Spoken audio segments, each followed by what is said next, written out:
Cycle ചവിട്ടാൻ പ്രവർത്തനങ്ങൾ, ഉത്തരങ്ങൾ. നിലാവ് കൊള്ളാൻ കുട്ടി ഭൂമിയിൽ ഇരുന്നാൽ പോരെ, പിന്നെ എന്തിനാണ് ചന്ദ്രനിലേക്ക് പോകാൻ കൊതിക്കുന്നത്?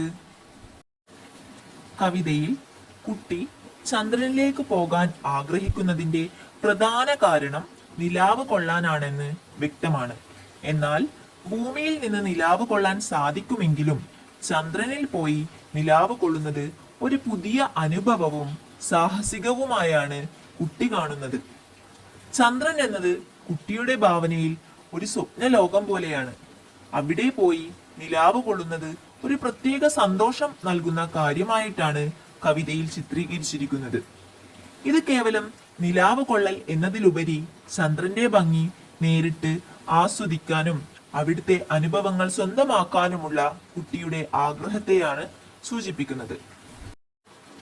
മൈക്കൽ ചേട്ടൻ മറ്റെന്തൊക്കെ തടസ്സങ്ങൾ പറയാനാണ് സാധ്യത? കുട്ടിയുടെ മറുപടി എന്തായിരിക്കും? താളത്തിൽ പറയൂ.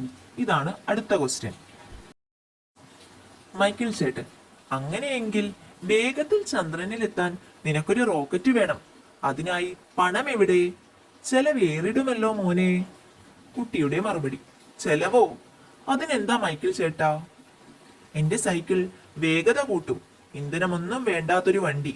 പെഡലൊന്ന് ചവിട്ടിയാൽ മതി. മൈക്കിൾ ചേട്ടൻ: കാറ്റും മഴയും തടസ്സമായേക്കാം. യാത്ര ദുർഘടമാവില്ലേ കുഞ്ഞേ? ചന്ദ്രനിൽ ശ്വാസമില്ലെന്നോർത്തോ നീ? അത് പ്രശ്നമാവില്ലേ മോനെ? കുട്ടിയുടെ മറുപടി: കാറ്റും മഴയും പേടിയില്ലേട്ടാ. എന്റെ സൈക്കിളിന് കൂട്ട് ഞാൻ തന്നെ. ശ്വാസമോ? അതെനിക്കിന്നൊരു പ്രശ്നമല്ല. നക്ഷത്രങ്ങൾ കൂടെയുണ്ടല്ലോ എന്നോടൊപ്പം. ഭൂമിയിലെത്തിയ ചന്ദ്രൻ സൈക്കിൾ സവാരിയിൽ കണ്ട കാഴ്ചകൾ എന്തൊക്കെയാവും? കാലാകാലങ്ങളായി ഭൂമിയെ ദൂരെ നിന്നു കണ്ടിരുന്ന ചന്ദ്രന് ഭൂമിയിലൂടെയുള്ള ഈ യാത്ര അവിശ്വസനീയമായ ഒരനുഭവമായിരുന്നു. ആദ്യം കണ്ടത് തിളക്കമുള്ള കെട്ടിടങ്ങളും മിന്നിമറയുന്ന വാഹനങ്ങളുമാണ്. രാത്രിയിൽ പോലും ഉറങ്ങാത്ത നഗരങ്ങൾ, തന്റെ നിലാവിൽ കുളിച്ചു നിൽക്കുന്ന മരങ്ങളും പുഴകളും പകൽ വെളിച്ചത്തിൽ വേറൊരു ഭാവം പൂണ്ടു നിൽക്കുന്നത് ചന്ദ്രൻ കൗതുകത്തോടെ നോക്കി. ആകാശത്തോളം ഉയർന്നു നിൽക്കുന്ന മലകളും അവയ്ക്ക് താഴെ ശാന്തമായി ഒഴുകുന്ന നദികളും ഭൂമിയുടെ സൗന്ദര്യത്തിന് മാറ്റുകൂട്ടി.